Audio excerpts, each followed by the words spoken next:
वैधानिक विकास महामंडळाचे माजी अध्यक्ष तथा माजी आमदार स्वर्गीय प्राध्यापक तुकाराम भाऊ बिडकर यांच्या जन्ममहोत्सवाचे औचित्य साधून प्रेरणा पंधरवाडा कार्यक्रमाचे आयोजन करण्यात आले आहे।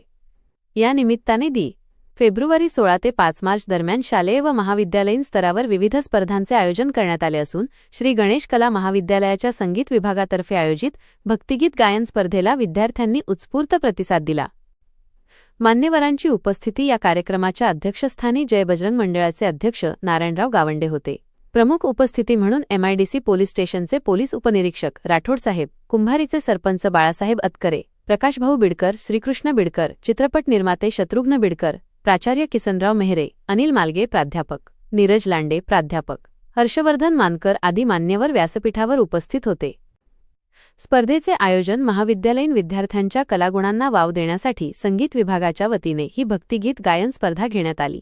स्पर्धेत सहभागी विद्यार्थ्यांनी भक्तिरसात न्हावून निघणारी एकापेक्षा एक सुंदर गीते सादर करून उपस्थितांची मने जिंकली। बिडकर सरांच्या कार्याची प्रेरणा तरुण पिढीला मिळावी हा या पंधरवाड्याचा मुख्य उद्देश असल्याचे आयोजकांनी नमूद केले। यशस्वीतेसाठी परिश्रम हा कार्यक्रम यशस्वी करण्यासाठी महाविद्यालयाचे प्राध्यापक सुनील पारिसे प्राध्यापक, सुशील वावरकर प्राध्यापक, सतीश जमधाडे प्राध्यापक, संतोष तायडे प्राध्यापक, संतोष धदंद्रे प्राध्यापक, सुधाकर मनवर प्राध्यापक बी. जामनिक प्राध्यापक, प्रभाकर मोहे प्राध्यापक, प्रसन्न बगडे प्राध्यापक, रश्मी धापुते प्राध्यापक, मेघराज गाडगे प्राध्यापक, जयंत राऊत प्राध्यापक, प्राची हलगावकर, प्रदीप ढोमणे, योगेश सरप, गजानन निंबाळकर, संजय ढोले, सीताराम पवार आदींनी परिश्रम घेतले। या उपक्रमाचे शैक्षणिक व सामाजिक क्षेत्रातून कौतुक होत आहे।